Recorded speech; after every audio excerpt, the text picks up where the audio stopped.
saya keluar menjadi diri saya apa adanya. Karena kita hari ini, Pastor, akan membahas topik tentang racun media online. Kan? Racun media online. Iya, bentar Pastor, aku belum pembukaan. Hai, jumpa lagi bersama kami Why Out. Sampai lupa Pastor, saking semangatnya ini. Semangatnya ya. Berapi-api saya, membara saya. Racun Pastor, Ya. racun media online, gimana nih Pastor? Iya. Jadi ternyata Banyak banget. media online ada yang beracun. Wah, sekarang udah bukan lagi racun makanan, udah nggak zaman. Sianida nggak zaman sekarang, tapi toksik, ya kan, Pastor, betul kan? Iya. Toksik, cuci otak lewat hoax, ya kan? Ya, betul sekali. Terus lewat bahkan kadang-kadang kreativitas yang seolah-olah itu kreatif tapi mencuci otak ke arah Ya. yang begitu, Pastor. Gimana nih Pastor? Menurut apa ya? Menurut kerohanian deh ya, karena kita bicara sama Pastor ya kan. Ya, jadi media online kan sebenarnya kayak pedang bermata dua ya. Tergantung siapa yang megang sih. Siapa? Tergantung siapa yang menggunakannya. Tergantung siapa yang mendirect media online ini. Kita mau Iya. jadi seperti apa di Iya, media online? iya begitu. Jadi kayak pisau bisa digunakan untuk hal-hal berguna, motong makanan atau hal-hal yang bisa bermanfaat bagi manusia, atau juga bisa justru membunuh manusia. Betul. Gitu. Jadi ini instrumen yang kayaknya anak-anak Tuhan harus punya satu pemahaman yang clear tentang bagaimana media online ini sih di tangan kita gitu. Iya. Tapi ya Pastor, kesini-sini aku perhatikan media online itu sudah tidak lagi membuat kita punya privacy. Karena semua kayak udah terbuka banget ya, vulgar banget, dan bahkan udah memberikan informasi-informasi menjadi makanan kita gitu. Yeah. Jadi kita nggak punya jati diri kebanyakan sekarang ini. Kalau Gimana saya tuh, sih Pastor? ngelihat sih gini, bukannya membuat orang tidak punya privacy. Media online ini membuat orang berpikir tidak membutuhkan privacy. Jadi vulgar ya. Contoh. Nggak tahu ya, Marji dulu punya diary nggak? Diary buku. Pernah nggak punya diary buku? Tapi isinya Itu kan- opini orang. Itu kan zaman dulu ya. Itu zaman saya sekolah dulu, biasanya cewek-cewek tuh punya diary. Diary, Ya, kayak iya. gini lah ya. Satu buku, tiap hari tulis diary. Papa nyebelin, teman belum bayar utang, semua ditulis. Nah, bukunya itu ada gemboknya, Ada gemboknya, Iya kan? betul. digembok, terus disimpan di bawah bantal atau di tempat yang tersembunyi. Tujuannya apa? Supaya nggak ada orang satu pun bisa baca. Iya. Itu sangat private. Itu privacy.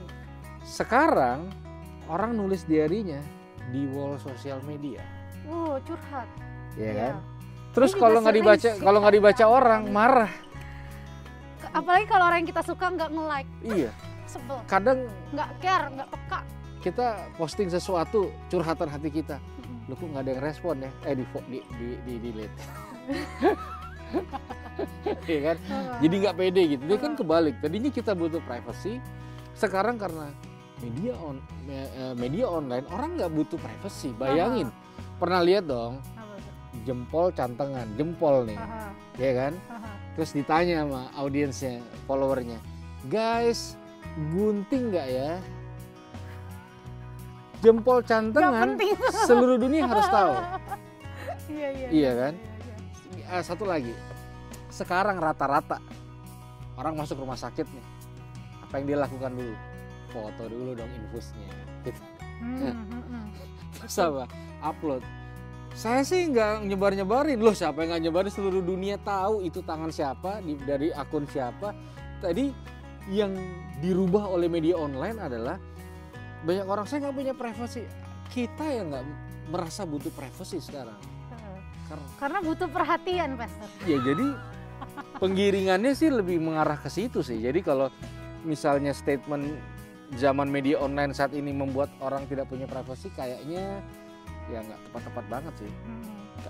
Gitu. Karena itu kan pilihan hidup ya, Iya. Pastor. Kalau mau privacy bisa aja lo gembok juga. Orang nggak perlu ketok rumah, orang bisa tahu rumahnya, kamar mandinya, kalau dia liburan di mana, ya kan? Dari mana? Semuanya terbuka. Apalagi yang rajin ngupload, hidup kita sangat terbuka kalau ada teman kita. Kita makan apa, kita lagi di mana. Sampai sekarang anak-anak ditanya, Mama di mana, Dek? Ya lihat aja Instastory. Instastory lebih tahu daripada anaknya. Instastory tuh lebih real Lebih gitu. real. Ya tapi ya itu ya maksudnya yang menjadi sebuah bahan pemikiran digeser dari ini terjadi pergeseran.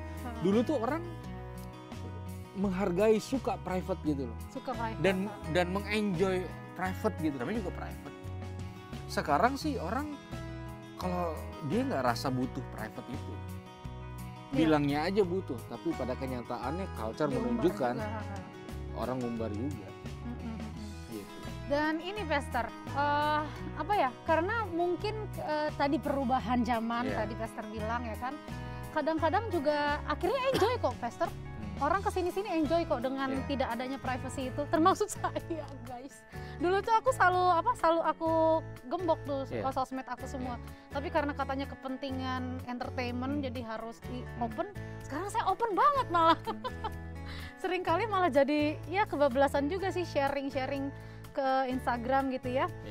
Nah Pester, apalagi zaman sekarang orang semakin tren sama sosial media dan bisa mendapat keuntungan di situ. Akhirnya orang berusaha untuk mendapatkan popularitas di media online gitu Pester. Sampai-sampai banyak banget yang kayak mencari-cari gimmick-gimmick supaya viral gitu. Jadi banyak hal-hal yang nggak pantas gitu dilakuin supaya dia mendapatkan benefit dari ketenarannya di sosmed. Gimana tuh Pester? Ya jadi gini. Kamu kan ada di industri entertainment kan? Saya ya kan? ada di situ. Pernah ada di situ kan dan cukup serius di situ kan. Nah, benar gak sih kalau sekarang itu CV kita dilihat dari situ? Dari situ betul sekali. Disitulah orang memprospek kita, orang menentukan rate, ya kan? Ya dari misalnya kayak Instastory atau IG story dan sebagainya.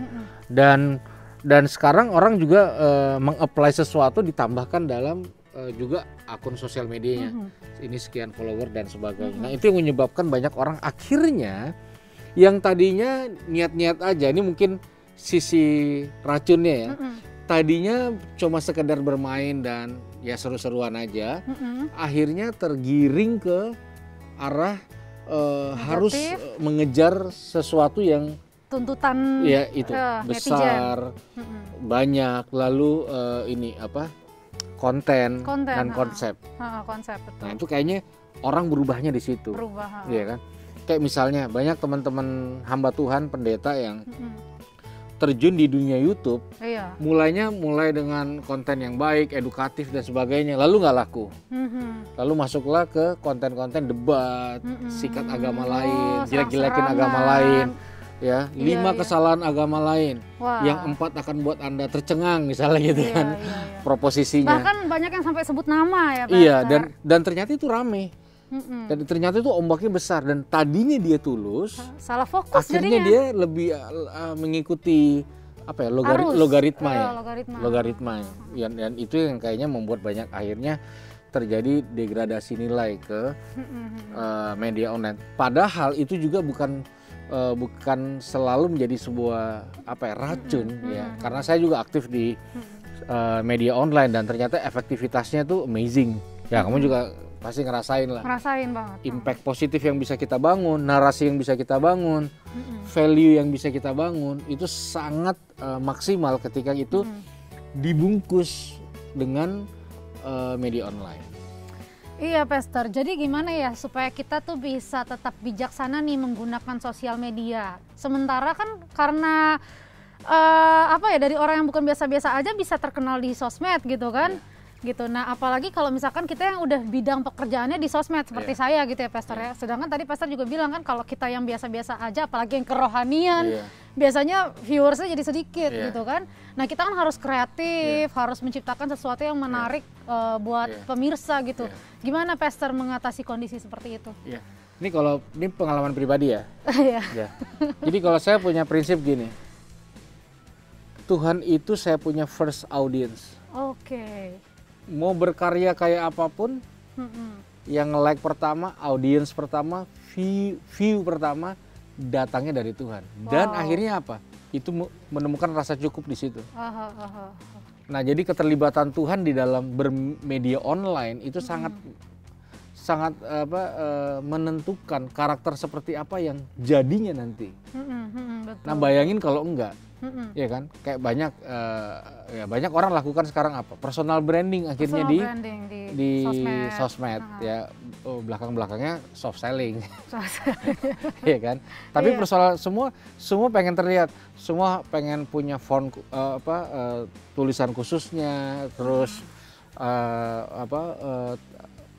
semua yang khasnya dia, tujuannya ya memang untuk ngembanginnya di situ, gitu. Nah makanya ketika tidak sesuai dengan yang diharapkan, bukan berarti kita tidak sedang dalam sesuatu yang maksimal. Nah, makanya bertuhan dalam bermedia online menjadi krusial untuk gitu sekarang ini. Ya. Jadi harus tetap lebih bijak ya, jangan sampai kita kebawa arus sama media online ini sampai akhirnya kita kehilangan jati diri. Betul. Ya kan, ini masuk nih ke dalam topik kita berikutnya, ini tentang pengguna itu kadang-kadang punya dua pribadi jadinya, Pastor. Di rumah begini, di sosmed tuh superwoman atau superman. Gimana tuh, Pastor tuh? Jadi bermuka dua gitu, gimana tuh? Ya makanya kan motivasi dibaliknya kayak gini. Kita lihat satu postingan suami, istri, dan anak makan di satu tempat yang keren, keren banget romantis, kayaknya. Keluarga bahagia. Padahal kan mereka nggak tahu bahwa mereka setengah jam nyari parkir, setengah jam milih makanan, debatnya, ya kan? Ya siapa tahu sebelum foto itu berantem dan sebagainya. Ngambil angle-nya segala macam. Nah makanya kalau orang di dalam Tuhan, dia akan merdeka, dia akan merdeka aja. Jadi ketika harus tampil apa adanya, dia nggak akan takut gitu. Dia nggak akan menyembunyikan semua realita yang adanya dengan kamuflase atau dibungkus-bungkus dengan postingan-postingan yang rohani, yang akur, yang ini dan sebagainya. Nah itu makanya ketika kita hidup dalam Tuhan, maka justru kita merdeka gitu. Punya keyakinan sama diri sendiri ya, Pastor ya. Iya. Karena kalau kita sendiri nggak yakin sama diri kita ya, akhirnya kita jadi mengejar impresi orang. Itu capek loh, Pastor, kayak gitu. Minimal harus punya aplikasi untuk memperindah wajah. Betul. Supaya lebih. Kalau itu saya masih pakai sih, Pastor, jujur. Wanita ya cuy, zaman sekarang. Aduh gitu, Pastor. Nah terus, Pastor, soal tadi ya mengejar impresi masyarakat ya. Kalau aku punya pengalaman itu gini, Pastor. Aku berusaha buat bukan berusaha, memang pingin tulus ya buat kesaksian di sosmed gitu, menggunakan untuk kemuliaan Tuhan gitu. Sedangkan aku juga masih hidup di dunia sekuler dengan pekerjaan aku yang di entertainment gitu. Tapi seringkali orang akhirnya jadi menuduh-nuduh aku gitu, Pastor. Jadi satu orang bilang sok suci, satu orang bilang munafik gitu. Itu gimana ya menetralisir diri kita supaya jauh dari. Jadi gini, kita harus punya filter yang itu permasalahan krusial yang sebenarnya akarnya bukan di media online sih. Akarnya di sini. Kayak misalnya saya tanya kamu, makan buah itu kegiatan rohani atau enggak? Bisa jadi rohani juga. Makan buah dimakan gitu kan. Ya makan buah itu kegiatan biasa sebenarnya. Biasa aja ya. Nah, bisa dirohani-rohanin. Waktu Adam dan Hawa makan buah kan dipermasalahkan sama Tuhan. Kenapa? Karena ada unsur firman-nya di situ.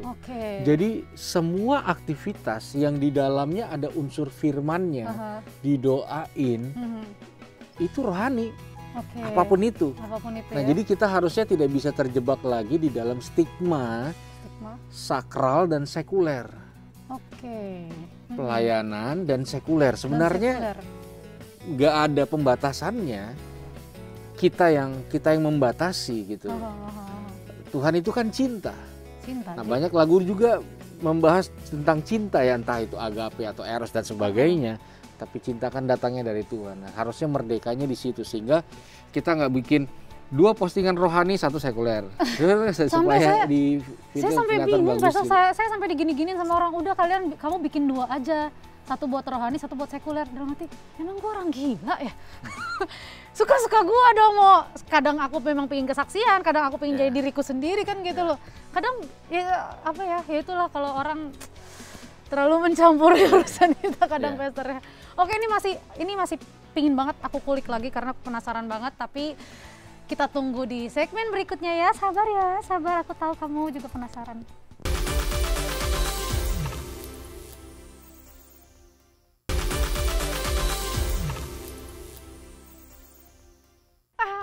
Aku selalu nggak sabar karena selalu pingin bertanya. Aku dulu ya, nanti giliran kalian. Jadi aku dulu yang nanya. Jadi gimana tuh Pastor? Tadi kan kita ngebahas tentang tuntutan-tuntutan netizen ya, Pastor ya. Terkadang netizen ini malah jadi kayak Tuhan ya di dunia online gitu. Penghujat, penghakim, peng. Walaupun banyak juga netizen yang baik sih Pastor, banyak yang support gitu ya.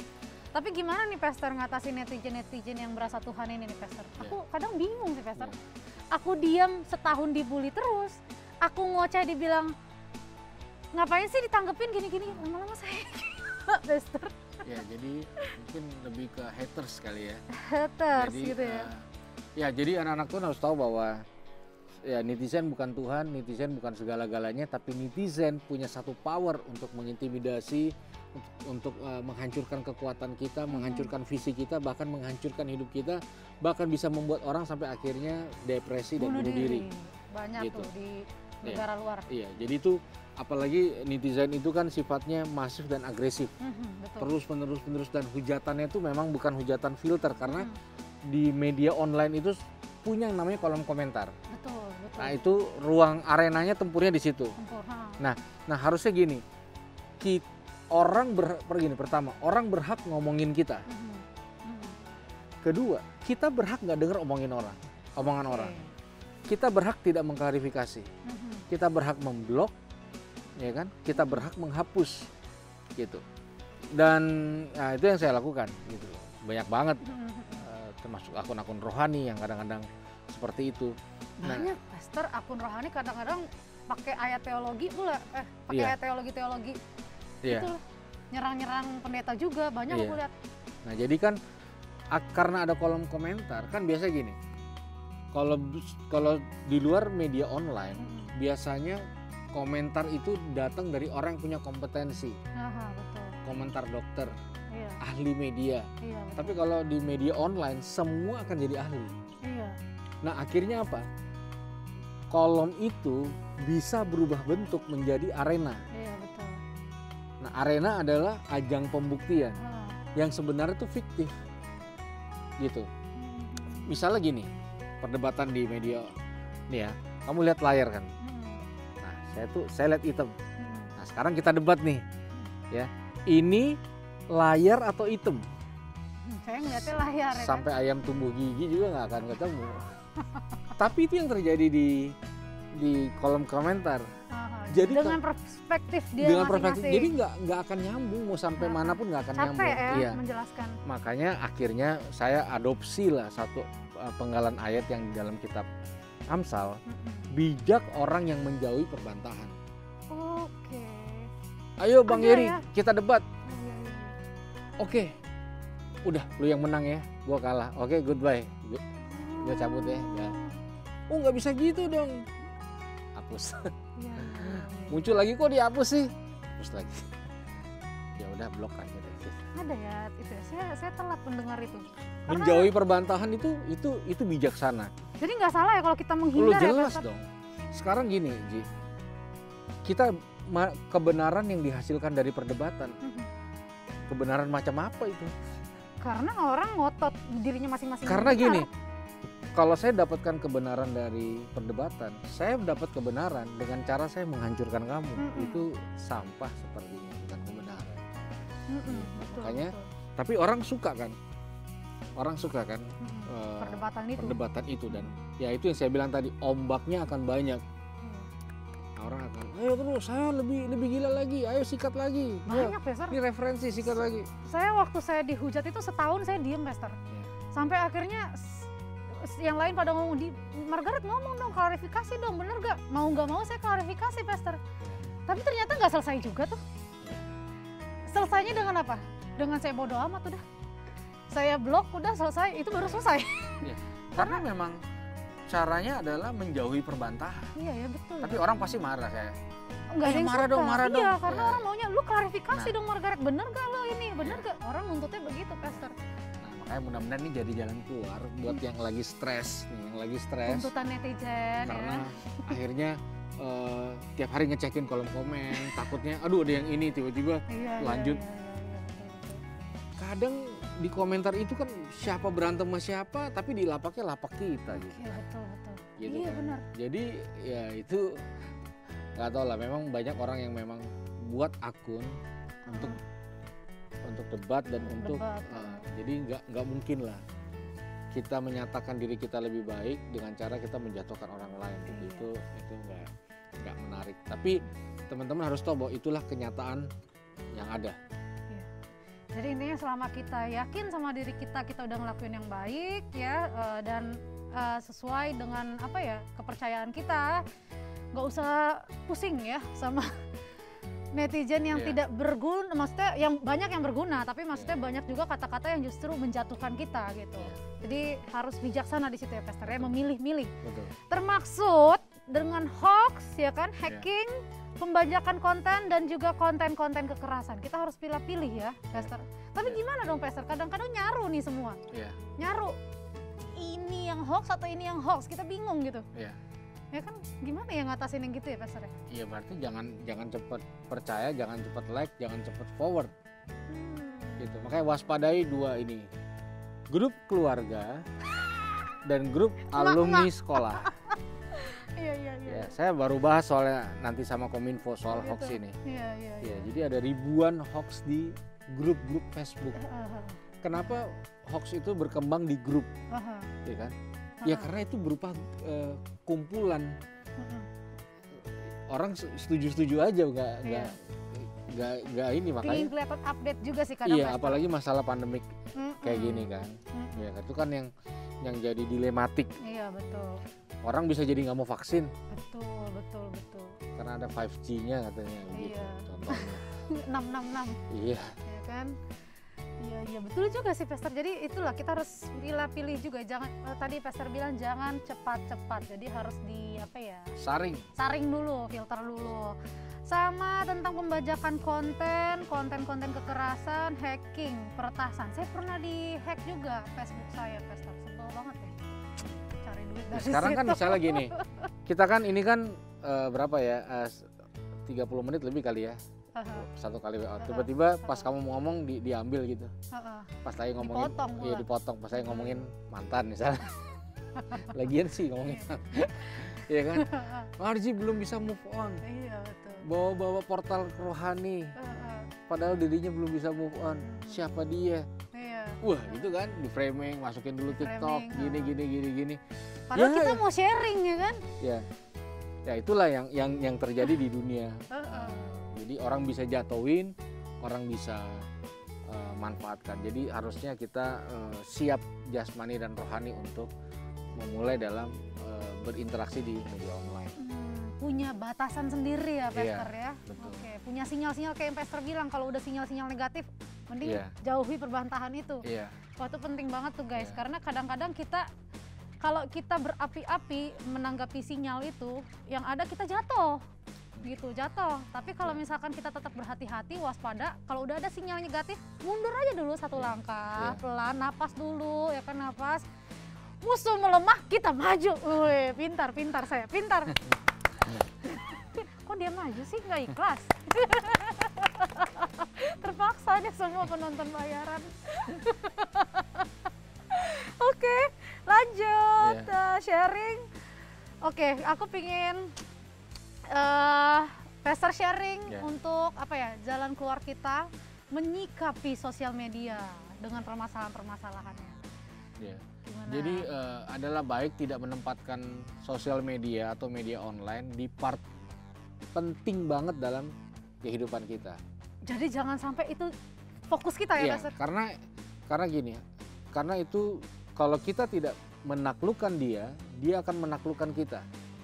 Logaritmanya kan gini, waktu kita bermain media online, mereka mempelajari ketertarikan kita. Waktu kita scroll gitu kan, dia yang menentukan apa yang kita ini sebelumnya. Makanya ada satu momen di mana mungkin kita santai, pikirnya cuma ngabisin waktu, tapi nggak bisa begini terus saja. Tangan latah. Iya, karena dia akan mencoba menampilkan, membaca ketertarikan kita, Oh. lalu mencoba menampilkan, ya misalnya di sosmed kamu semua yang berbentuk Traveling. traveling, kecantikan rambut, fashion, Iya. semua. Dan itu karena kita tertarik ya kita nggak akan pernah bisa berhenti. Jadi tidak didesain untuk hanya membunuh waktu. Oke. Didesain memang untuk menghabiskan waktu untuk Ketertarikan. kepentingan industri. Sebenarnya di situ kalau kita lihat literasinya arahnya mengarah ke situ selain database dan sebagainya. Nah, itu sebabnya waktu kita mau memulai kita mesti memastikan kita lah si pengontrolnya itu. Punya limit ya, Pastor, Iya, ya? kita yang mengontrolnya. Makanya puasa sosmed tuh ada baiknya sih. Oh, oke. Ya, ya ada baiknya. Maksudnya dalam satu momen taruh aja udah. Kalau lagi ngumpul, handphone ditaruh. Iya. Penting juga ya, Pastor ya? Penting, Benar, itu benar, penting. benar. Karena memang benar, Pastor. Kadang-kadang kita, misalnya kita handphone taruh aja di sini gitu ya. Terus kita lagi ngebahas tentang traveling. Iya. Padahal kita lagi nggak searching traveling. Iya. Tapi kayaknya ini nyadap atau gimana, tahu pembicaraan kita tentang traveling, tiba-tiba muncul semua tentang traveling. Gitu. Ya. Nah, makanya itu dia. Makanya sekarang banyak banget orang under control. Karena memang ada industrinya secara sistematis. Ngebaca Iya. kebutuhan kita itu Iya. dia sediain gitu Iya ya, Pastor, gitu. ya? Makanya sekarang brand juga akan berintegrasi dengan media online. Betul. Kalau dia nggak berintegrasi dengan media online, maka sulit bersaing dalam industri. Nah, makanya ini menjadi frontline. Nah, kita gini, ini kan masih ada waktu terakhir ya. Pernah dengar nggak istilah manusia angka? Manusia angka? Iya. Nggak. Bahwasanya tanpa disadari kita hanya sekedar angka. Kita adalah angka dari apapun dan siapapun. Mau itu Nilai kacamata dari orang politik, ini. Oh iya. mau kita dari industri ini, kita adalah angka yang diprospek. Kita nggak sejauh dari database yang dicoba diprospek. Nah, media online membungkus itu menjadi sebuah senjata marketingnya.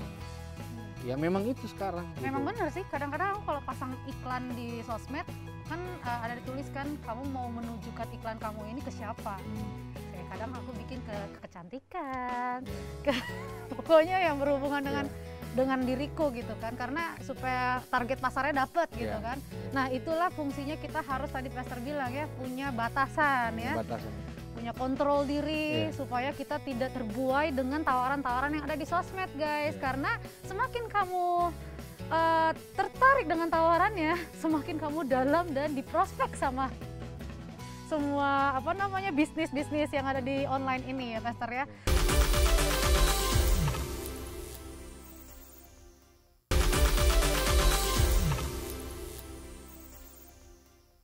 Segmen yang paling ditunggu-tunggu, menjawab pertanyaan kalian semua. Oke teman-teman, sebelum aku jawab pertanyaan-pertanyaan kalian yang ada di sini, buat kalian yang masih pingin banget bertanya dan memberikan tema sesuai dengan isi hati kalian, kalian bisa mengungkapkannya di bawah ini. Dicatat ya.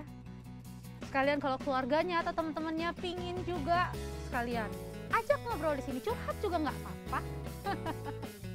Oke teman-teman, kita langsung masuk aja ke pertanyaan dari kalian yang udah kalian kirim di sini. Ini seru banget nih, Pastor. Aku tuh paling gemes kalau udah ngebahas-bahas tentang pacar, walaupun saya jomblo ya kan. Karena saya ingin mempersiapkan diri saya juga nih, Pastor ya kan, sebelum pacaran. Pacar saya sering kepoin sosmed saya, dan dia juga sering. Sebenarnya kadang-kadang cewek seneng sih dikepoin. Gini, tunggu, saya potong dulu ya. Dia kan nggak bilang cewek ya di sini ya. Tapi kecenderungan yang ngalamin kayak gini cewek. Cewek, bener. Gitu, dan dia juga sering ngatur-ngatur apa saja yang saya posting. Itu sering banget tuh. Sering banget, kamu nggak boleh bikin, kamu nggak boleh. Saya suka kesel, gimana ya supaya dia nggak gitu? Gimana tuh, Pastor? Jadi jangan-jangan dia lebih perhatian kepada sosmed. Impresi orang. Kamunya sendiri. Oke. Gitu ya. Nggak mementingkan perasaan kita gitu ya, Pastor ya? Iya. Lalu saya suka kesel ya, gimana supaya dia nggak gitu ya. Kayaknya dia bakal begitu terus sih. Susah berubah ya? Di kita. Kalau mau dia begitu terus, maksudnya dalam kondisi seperti itu, ya monggo jalan. Pilihan di kamu. Tapi nanggung aja kayak gitu. Iya. Pokoknya jangan berharap anak orang berubah. Iya, gitu ya, Pastor. Ya, kalau enggak ya tinggalkan. Gitu sih. Aku sih iya sih, setuju Pastor. Pengalaman aku dulu waktu aku sebenarnya suka banget ya diperhatiin sama cowok, suka banget. Kayak dia kepo-kepo, ih dia ngeliatin aku. Itu aku seneng banget. Tapi kalau udah sampai ngatur-ngatur yang sampai toksik banget, sampai kadang-kadang aku lagi foto sama artis lain gitu di sebelah gitu cowok, itu ngapain deket-deket begini-begini. Terus kadang-kadang fans aku ada yang, Margaret kemana lah hatiku ini gitu kan, kamu udah punya pacar. Dia jawab dong, buang aja ke laut hatimu. Buset. Fans gue digituin gitu kan, kadang aku kayak, kok ini udah kelewatan batas gitu. Jadi menurut aku kalian punya batasnya masing-masing, kamu bisa toleransi nggak kesalahan itu. Kalau misalkan nggak punya toleransi, putusin aja daripada ntar kamu gila. Ya Pastor?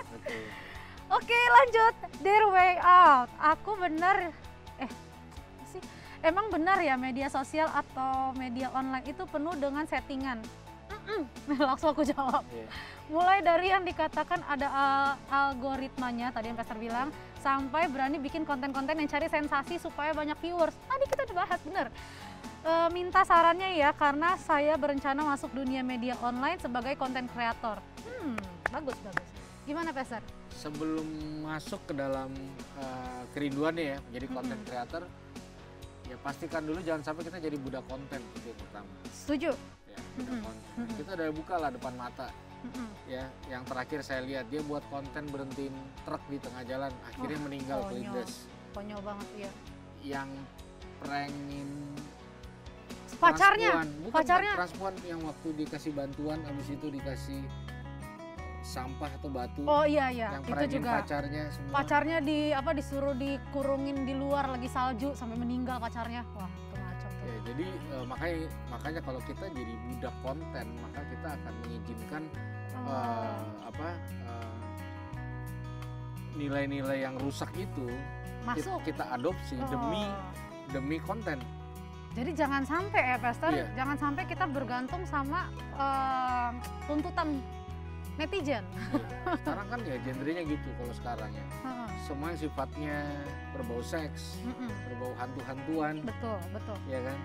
Berbau yang prank, ya kan? Tipuan-tipuan atau settingan-settingan. Betul. Ya itu akan rame, atau kalau yang di rohani debat-debatan itu akan jadi rame. Betul. Jadi lihat dulu aja. Jadi jangan dalam tanda kutip mengacungkan diri terhadap konten demi eksistensi jadi konten kreator. Jadi idealisme itu sebagai konten kreator itu penting banget ya Pastor ya. Kayak aku sendiri gitu ya, karena hidup aku juga banyak dari konten ya. Sebenarnya dari dulu tuh banyak banget, sering dari zaman belum sosmed lah ya, dari zaman infotainment segala macam itu banyak settingan gitu-gitu, dan termasuk di sosmed juga gitu. Sampai aku diminta untuk pacaran sama si A, si B, si C, terus atau enggak bikin sesuatu cerita yang heboh supaya seru. Tapi aku idealis aja, aku tidak mau melakukan itu dan tetap konsisten dengan karya-karya dan kreativitas aku. Puji Tuhan hidup aja sampai sekarang, bertahan berapa tahun? 25 tahun di dunia entertainment. Ya puji Tuhan masih hidup sampai sekarang, masih eksis lah bisa dibilang ya Pastor ya. Ya jadi yakin aja kalau kita tetap di jalannya Tuhan, pasti Tuhan akan berkatin, jadi jangan khawatir. Idealisme itu penting banget. Lanjut. Halo Way Out, bagaimana mengatasi serbuan tawaran-tawaran menarik dengan potongan harga bombastis di media sosial? Wah, kita memburu diskon cashback ya kan, sama guys. Hasrat shopping saya menggebu-gebu, aku juga. Kalau melihat itu, gimana? Aku nih kayaknya sama nih perasaan saya sama dia nih. Gimana nih Pastor? Ya buat suami-suami yang istrinya gini, tetap kuat. Jangan dihalangi. Karena itu kalau istri bahagia, maka dia akan memberikan kebahagiaan kepada kamu. Betul. Jadi, makin disayang semangat, nanti kamu. Ya? Dan berdoa dulu sebelum melihat itu history istri ya dari marketplace. Berdoa dulu, berikan ketenangan dan sejahtera, jauhkan dari hati yang amarah, berikan kelegaan seperti Yesus Kristus. Baru buka tuh semua tuh. Setelah itu dalam nama Yesus. Saya tengking. Aduh, habis gimana dong ya, tiap awal bulan pasti ada aja cashback inilah itulah ya kan. Aduh Tuhan. Iya, tapi itu di situ serunya gitu Pastor. Iya, tapi saya nggak ngelihat itu sebagai sesuatu yang negatif banget sih, hasrat. Nggak salah-salah ya. juga kan. Ya mungkin bisa konsumtif ya, ya tapi ya itu masih dalam tahap ini sih, karena Ya memang seru. Iya, Kadang-kadang yang dicari ya kan? serunya, cari diskonnya, barangnya ini. Padahal sampai Pas kadang-kadang didatang prank kok kayak gini ya. kadang saya lupa Pester itu apa paket udah banyak aja yang datang. Emang ada lagi. Emang kok pesen apa lagi ya kan bingung. Di situ serunya Pester gitu kan. Oke, jadi sebenarnya apapun itu sama itu happy dan masih baik, it's okay ya Pester ya. Asal jangan sampai udah jelas nggak ada duit, maksa COD nggak bisa bayar, abangnya dimaki-maki. Yang penting jangan sampai itu nggak boleh terlibat pinjaman online. Iya betul. Jangan sampai menyengsarakan orang aja ya Pester ya. Oke guys, lanjut. Bagaimana Pester, media online sekarang ini membuat kita memiliki banyak kesempatan untuk berbuat dosa. Wah benar-benar. Tanpa dicari, tiba-tiba konten asusila bisa aja tuh muncul di sosmed saya. Godaan untuk berbuat dosa menjadi besar. Gimana ya cara ngatasinnya? Wah ini cowok nih, pasti banyak iklan-iklan. Gimana tuh Pester? Iya, jadi dulu orang akses pornografi. Sekarang ditawarkan. Sekarang bisnis pornografi akses orang. Iya betul. Online. Intronya sih obat kuat biasanya. Biasanya. Jualan obat kuat. Herbal. Ya. Kalau ditelusuri lama-lama jadi itu. Ya kita jujur kata lah. Ada istilah BO kan yang kita tahu. Oh iya. Ada O-nya itu kan online. Iya. Begitu ya. Jadi gini. Nggak bisa disalahin selalu online-nya juga sih. Gitu ya? Aduh, aku begini gara-gara ada iklan loh. Anda kan bisa mematikan atau Anda bisa memilah gitu. Jadi kalau ada orang menyalahkan industri itu menyerbu, ya kalau Anda nggak bilang oke dan klik juga, itu nggak akan terjadi juga. Nggak akan terjadi gitu ya? Gitu, jadi godaan nggak harus online kok. Kadang depan mata lewat atau gimana, atau kadang pikiran sendiri datang kamu gitu ya? lagi di toko buah pun bisa pikirin yang aneh-aneh ya, kalau niatnya aneh-aneh mah aneh-aneh aja gitu. Gitu ya Pester ya? Iya, jadi apalagi kalau udah aneh-aneh difasilitasi dengan online. Gitu kan, semua sekarang ada online-nya. Jadi kalau bisa, menurut aku kayaknya kalau misalnya dalam keadaan itu hindari tempat-tempat sepi ya. Jadi kalaupun buka atau ada satu cara nih. Apa tuh Pester? Jadi akun sosmed kita linkin langsung ke nyokap. Gitu. Gak gitu juga. Iya gitu. Bro. Jadi pas link masuk nyokap dulu. Nah gitu kan. Darah Yesus. Aduh. Oke guys, kita masih lanjut lagi, banyak pertanyaan dari kalian. Saksikan Way Out di segmen berikutnya.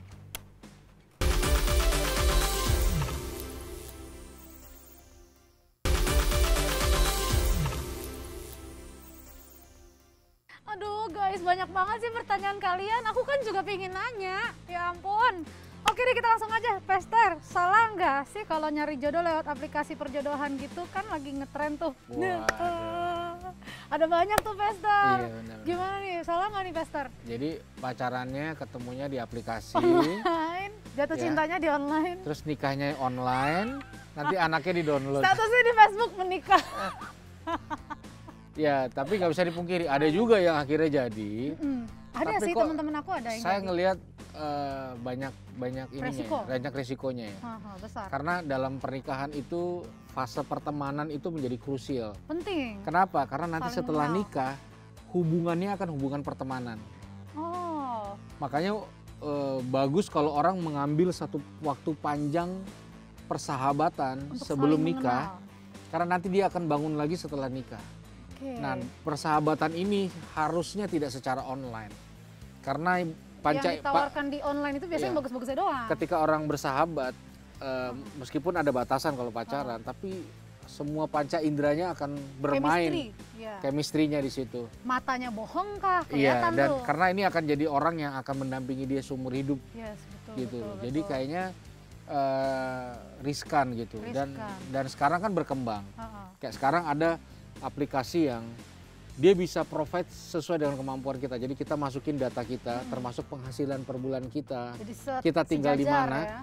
Nanti dikenalin sama yang selevel sama kita. Yang pemasukannya sama, ininya sama, sukunya sama, dan kayak apa ya? Sebenarnya gini, kenikmatan atau keseruan di dalam menemukan pasangan hidup kan adalah ketika kita berdoa dan mencari dan menemukan. Iya, betul.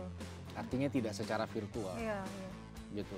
Pandangan pertama itu Ya. kadang-kadang penting ya, Mas. Kalaupun kliknya di online harus segera di mendaratkan di Pengenalan dulu. di onsite Di gitu. onsite ya. Misalnya ketemu online jangan dulu jadian gitu ya, Pastor ya. Kenal Iya. dulu ya, kenal keluarganya dulu, gimana dia sama temen-temennya. Iya. Ya, setahun atau setengah tahun lah. Muka di minimal. layar sama muka di asli kan beda ya. Setengah tahun saling mengenal, baru dia kamu bisa ngerasain dia pas atau enggak buat kamu. Iya. Aku sendiri, Pastor, namanya, aku dulu pernah dibikinin, ada satu aplikasi online sama temen aku dibikinin. Kenalan segala macam, aku nggak berani loh beneran, nggak berani ketemu, takut. Iya. Takut sampai sekarang nggak pernah berani gitu. Kecuali kalau kamu emang tipe cewek atau cowok yang pemberani ya, yang nekat, tapi jangan nekat-nekat banget ya. Ntar pas Mending kayak Pastor bilang tetap kasih waktu Iya. buat pengenalan sih. Pak, ini pernah kejadian nih teman pas kenalan, lah teman gereja, lah satu gereja, lah mendingan langsung aja, Iya. ngapain pakai aplikasi. Ya nggak apa-apa, dia saling ngungkapinnya di aplikasi. Iya. Oke, lanjut Kak, mau curhat nih. Wah, gebetan aku kalau di sosmed rohani banget. Wih, pokoknya hashtag Happy Sunday selalu ada tuh. Menurut kakak seperti itu berlebihan nggak? Takutnya kalau nanti udah pacaran aku dikotbahin dulu. Gimana tuh, Pastor? Bagus, itu namanya Dikirimin kemampuan ayat terus. mengidentifikasinya sudah bagus, mendefinisikan sudah bagus, Betul, mengira-ngira apa yang akan terjadi setelah jadian sudah sudah bagus. bagus. Tinggal, Ambil keputusan, haha. ya. Jangan berharap nanti kalau udah jadian baru berubah, gitu. Paling enggak sekarang kalau mau cari pasangan hidup ya lumayan bisa ditemukan sih. Dia udah tahu Di sosmed lumayan udah terbuka bisa sih. ngebaca. Iya, jejak Tinggal digital kamu lihat itu. real atau tidak. Iya. Itulah perlunya pertemuan, Iya, intensitas pertemuan ya, Pastor. betul, betul. Betul, lanjut Pastor nih, baca nih, panjang banget nih. DRWA, teman aku minta advice untuk bikin konten tentang ajakan baca Alkitab. Adegan pertama dia shoot wajah terus bilang, guys pemeran utama dari buku ini sudah mati. Waduh. Tapi gua jadi penasaran mau tahu. Terus kameranya di flip ke buku yang dimaksud adalah Alkitab. Terus bilang, gimana menurut lo guys? Itu gimana ya kak? Ya sekarang teman-teman ketika kita masuk dalam dunia media online ya, kita akan masuk dalam semua bentuk penghinaan kebebasan itu berpendapat. itu bagian dari menurut dia dari kebebasan gitu. Iya. Dia bebas menghina Alkitab, menghina Yesus, ya kan? Emang bener dia yang disalib? Iya. Emang ada dilahirkan. ayatnya Yesus berkata, akulah Tuhan dan sembahlah aku. Iya. Dan literasi-literasi yang seperti itu. Kalau saran saya sih gini, jangan pernah terprovokasi atau kepancing untuk menjawab dan membuktikan. Setiap kebakaran jenggot itu akan dinikmati oleh orang-orang yang sengaja. Gitu ya. Kalau bener lu anak Tuhan, coba buktiin. Nih, saya punya satu angle menarik di Alkitab. Waktu Yesus dibaptis, ada suara dari surga. Inilah anakku yang kukasihi. Clear dong? Abis itu nggak tunggu lama, dia masuk ke padang gurun, dicobai iblis 3 kali. Tapi 3-tiganya intronya sama. Kalau engkau anak Bapa, rubah batu ini jadi roti. Kan baru dengar ini anak Bapa. Betul. Jadi iblis itu memprovokasi, buktiin dong lo kalau lo anak Bapa. Iya. Nah, jangan pernah terpancing membuktikan kita baik kalau kita baik. Karena kita nggak perlu ngebuktiin ke Ngapain mereka. ngebuktiin? Kalau kita yakin Yesus Tuhan, ngapain kita buktiin? Iya kan? Iya benar. Makanya hati-hati dengan reaksi. Saya pernah komentarin ini meskipun banyak orang nggak terlalu suka. Kalau ada Alkitab dibakar, lalu kamu ngamuk dan serang orang yang dibakar, itu artinya kamu belum baca tuh Alkitab. Betul, setuju banget Pastor sama Gitu. Pastor. Benar-benar itu. Esensinya bukan dibalas. Ya kan? Karena Tuhan nggak perlu dibela. Kedua, salah satu ciri ketahanan mental orang-orang yang kenal Tuhan adalah nggak gampang baper dan nggak gampang tersinggung. Ya. Saya ada mimpin satu konten di satu portal komedi, ya, tapi rohani juga. berisi pertanyaan-pertanyaan yang wadidaw lah. Yang kalau orang nanya sampai geleng-geleng kepala, yang saya nyebutin di sini aja kayak waduh kurang pantas. Nggak Tapi layak. orang nanya, ya udah. Tapi ketahanan ketersinggungan kita tuh, iya ya. Paling kalau kasusnya kayak gini, wah ini buku penulisnya udah mati, Alkitab, ya guys ya. Saran saya adalah baca lebih dalam lagi, nanti kamu akan ketemu kebangkitan yang mati itu. Betul. Dan kadang-kadang dari sikap kita juga ya, Pastor, menunjukkan keimanan kita, keyakinan kita sama Tuhan gitu. Jadi kita harus lebih tenang karena Tuhan kita itu Tuhan yang besar, terlalu besar untuk kita bela. Dan gini juga Pastor tadi soal Pastor bilang ketahanan, jangan langsung baper gitu ya. Itu penting juga sih ya supaya kita, karena setan itu sebenarnya kita mau jelasin kayak apa juga namanya setan ya. Sebenarnya dia udah tahu Yesus itu Tuhan, tapi dia sengaja gituin kita. Sengaja gitu supaya kita kehilangan iman, kebakar jenggot ya kan gitu. Jadi sebenarnya kita nggak perlu menjelaskan sama setan. Kalau ada yang kayak begitu udah anggap aja itu setan gitu. Tapi nggak usah diomongin, jangan diomongin gitu. Itu namanya ngajak ribut, dalam hati aja kayak udah itu godaan setan sudah. Aku fokus aja sama Tuhan. Gitu guys. Oke lanjut. Kak, aku mau curhat. Dari tadi curhat mulu nih semua nih. Temen aku kan berpacaran nih. Dia sama cowoknya sering banget memamerkan kemesraan di sosmed. Memang sih kadang-kadang ini bikin kita yang jomblo miris ya. Padahal itu kan ranah privasi ya. Menurut kakak itu baik nggak sih? Mungkin saran kakak akan sangat berguna bagi saya yang masih jomblo. Gimana Pastor? Gini, kelebihan kamu yang jomblo, kamu nggak punya jejak digital.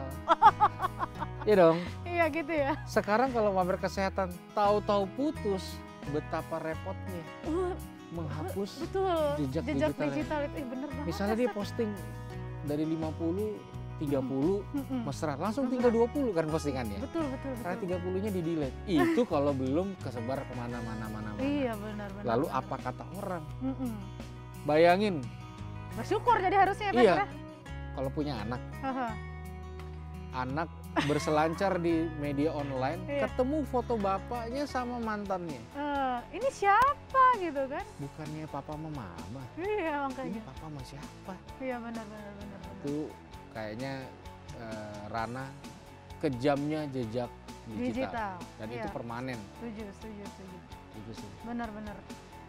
Apalagi kalau sampai kayak mesra-mesranya terlalu vulgar ya Pastor ya. Iya. Gitu. Iya benar. Jadi kita bersyukur aja sih buat jomblo-jomblo. Aku sendiri dulu pernah diminta sama, aku tuh tipe orang yang kalau mau ngepost itu kalau pacarannya udah serius gitu ya. Walaupun endingnya putus juga gitu ya. Waktu itu pernah dipaksa buat ngepost gitu ya Pastor. Tapi ada bersyukurnya juga sih Pastor. Gara-gara dia paksa saya buat ngepost foto sama dia, akhirnya netizen ngasih tahu kalau dia selingkuh. Netizen jadi pembela saya. Tapi ya udahlah ya, udah berlalu itu. Next Pastor yang baca deh ini. Pastor, kalau di rumah akhir-akhir ini aku sering banget meninggalkan ibadah online lewat handphone di pertengahan. Karena disuruh ibu saya mencuci piring. Aku bingung mau memprioritaskan mana, ibadah atau piring. Bawang putih, cuci piring itu. Ya itu dilematis ibadah online sih. Iya kan? Iya, tapi kan bisa sambil nyuci, didengar headset. Pasti ibunya bilang, jangan banyak alasan kamu. Itu kan bisa dilihat nanti lagi di YouTube nanti malam. Tapi kan di online, nanti malam bisa dilihat lagi. Iya kan? Kalau enggak ini sambil nyuci kan nyanyi gitu. Allah baik. Iya kan? Gitu. Iya kan? Gimana tuh? Iya. Lucu juga sih. Tapi kan itu kan ada teknologi namanya earphone. Iya kan? Benar. Kecuali handphonenya dinonton bersama. Tapi ngapain juga mamanya lagi ibadah bersama, mamanya suruh anaknya cuci piring. Lucu juga sih. Iya. Apakah piring lebih berharga dari anak mengenal Tuhan? Aku rasa jangan-jangan pendetanya lagi khotbah tentang orang tua. Jadi supaya anaknya nggak denger mah cuci piring dulu sana. Tentukan sendirilah. Ya kan?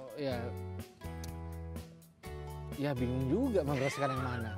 Anda durhaka kalau nggak cuci piring. Bisa pas Anda berdosa kalau nggak dengar ibadah. Jangan menjauh dari pertemuan ibadah. Tapi kita nggak boleh juga. Hormatilah ayah dan ibu. Iya itu dia. Penting juga. Semua masuk ke dalam 10 perintah Allah. Iya. Jadi tapi kan kita harus memberikan way out ya. Way out. Oh ya. Iya, kita way out soal judulnya. Iya, way outnya lain kali bilang sama ibu ya, ya tunggu ibadah selesai. Tunggu ibadah. Siapa tahu mau ada altar call dan dia mau ngalamin. Atau kedua udah pakai earphone aja, atau langsung konekin ke speaker yang satu ruangan rumah. Bisa dengar. Bisa dengar. Iya, betul. Mau mandi, cuci piring, cuci baju, tetap dalam hadirat Tuhan yang sempurna. Wow. Baju selesai, piring selesai, hati juga dijamah sama Tuhan. Gitu. Atau kalau memang supaya apa ya, bahasa patuh sama orang tuanya, ya sebelum ibadah ya dicuci aja dulu piringnya. Jangan banyak alasan kamu Maimunah. Gitu ya Pastor ya. Oke Pastor, dari semua pertanyaan ini menurut Pastor gimana supaya kita sebagai anak-anak Tuhan tetap bisa bijaksana dalam menggunakan sosmed dan juga tetap pada fokus tujuannya Tuhan gitu. Jadi menggunakan sosmed ini untuk kemuliaan Tuhan. Ada advice buat teman-teman semua? Ya, jadi jangan pernah izinkan orang yang mengontrol hidup kita atau industri yang mengontrol hidup kita lewat media online gitu. Kita yang menentukan, dan ingat baik-baik kalau waktu kita ada di media online, Tuhan itu audiens pertama kita. Jadi apapun yang terjadi itu cukup. Wow. Oke guys, intinya Tuhan adalah audiens pertama kita. Tuhan adalah bos pertama kita ya Pastor ya. Jadi lakukan segala sesuatunya untuk Tuhan, bukan untuk manusia. Sampai jumpa lagi bersama saya Margie Siagian dan juga Pastor Yeri Batina Sekali. Sampai jumpa di Way Out episode berikutnya. God bless you.